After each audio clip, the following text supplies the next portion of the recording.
honest team that Sean Dyche has put out. I mean, they go 1-0 up, they've got something to hold on to. It makes the job 10 times worse, harder to come back from, and they just lacked any invention, creativity. You know, and I know Ollie's going to talk about players who were missing. You know, Rashford,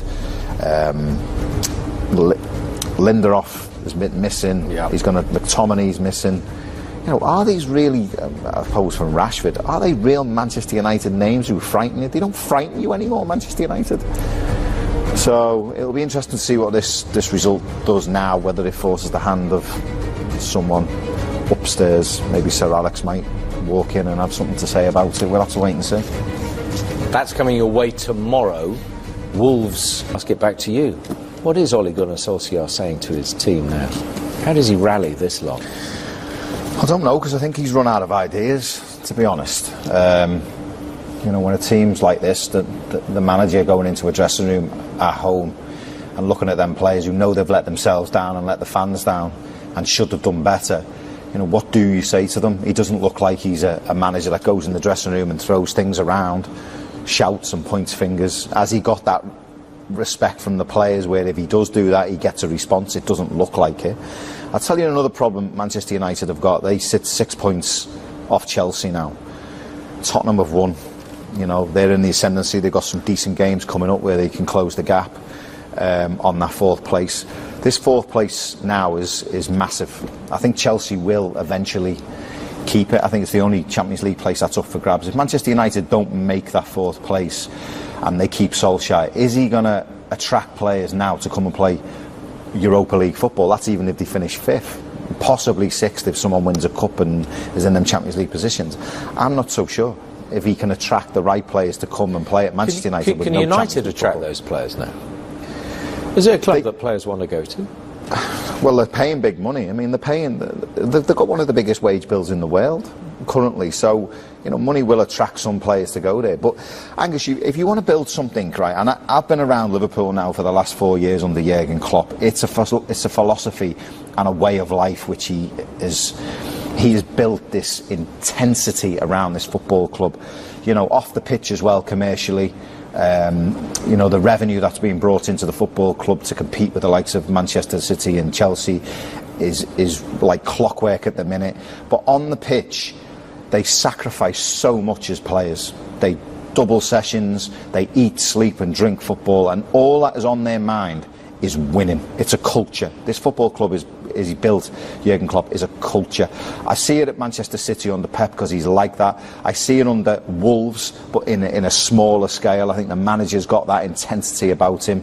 I don't see it at Manchester United. That's how you've got to be now. If you want to win Premier Leagues, you want to win Champions Leagues, the football club has to be geared for that, and it has to be a philosophy, and the players have got to buy into that. They don't buy into it, you go. You're out. Is part of the problem at United the recruitment? Yeah, but that what I'm led to believe is down to Ed Woodward, who, don't get me wrong, is a fantastic commercial manager and maybe needs to go back down that road, but he does have a hand in recruitment. Yeah, I mean, the Paul Pogba deal, I don't get Paul Pogba. He doesn't fit into Manchester United. Sir Alex Ferguson didn't get rid of him in the first place. There's a reason why he did. But they bring him back. Is it commercially? They brought him back commercially? Because to me, he just upsets the dressing room. He's got too much of an influence on the younger players. That's not what you want. You want James Milner and Jordan Henderson and Adam Lallana. You want them players in the dressing room who were driving the young players forward, who were saying, this is how you live your life. If you want to win Champions League and Premier Leagues and, you know, get to finals of Europa Leagues and FA Cups and Charity Shields, then you live like this. This is how you do it. Because Jurgen can't be in that dressing room all the time. You need players inside the dressing room that do the right things. Manchester United don't have that. Don't get me wrong, they've got some fantastic kids. Greenwood, Rashford, Williams. You know, all these players, good young players coming through that need guidance. They need guidance from senior professionals. They haven't got that, Manchester United. And they don't have a leader running the ship. Ole Gunnar Solskjaer is not the man. Is there a better person to take control of Manchester United and would be more likely to succeed with those players, irrespective of whether you're going to recruit again. Will they succeed with them players? I think they've got the foundations. I think the foundations of a good squad is there. I would certainly get 4 or 5 of them out. I don't think they're good enough for Manchester United. They're not Manchester United players. But you need a manager that I was mentioning before, like Klopp and Guardiola. For me, that bracket is Pochettino, Allegri. People, social media's gone mad, hasn't it?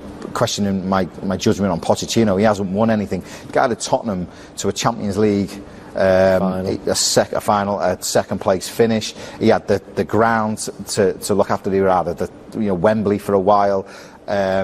He improved Dele Alli, Harry Kane, good young players. Winks has come through.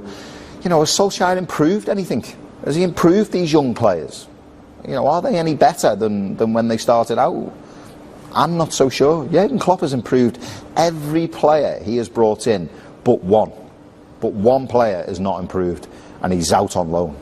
And hopefully, I don't think he'll ever come back, and that's the goalkeeper. Yeah. That's Karius. I didn't want to say, but that's the only player he hasn't improved. Apart from that, everybody. We paid 75 million for Virgil van Dijk. Manchester United off the back of a decent World Cup, bought Harry Kane for 80 million. Harry Maguire. Sorry, Harry Maguire. Yeah. Sorry, Harry Maguire. They're a mess, and something's got to happen now, because that 4th place, it is up for grabs because of the inconsistency of all the other teams. Yes, and do you think the pressure would be greater if those other teams were doing better? Well, yeah, because yeah, of course it would.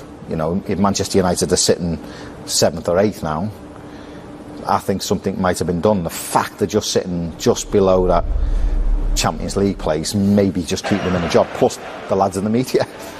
There is nothing positive to take out of this. I mean, that was a worry to begin with, Martial, but he's okay. And he's tried to pick out, even at the weekend, he was trying to pick out positives. Well, that's the manager's job, and I've got to be honest. Ollie's played for one of the greatest football managers, who never dug his players out publicly, never did it. But he had that ruthless streak in the dressing room, ruthless. Ollie doesn't strike me as having that streak, but he's kind of doing what Sir Alex did. It was great for him, and that's what you do, isn't it? You do what them great managers did for you. You'll emulate them, and he's not digging out his players. He's trying to find positives, but they're weak arguments. I mean, to say he could take something from Liverpool and they're not far away. Ollie, come on, who are you trying to kid?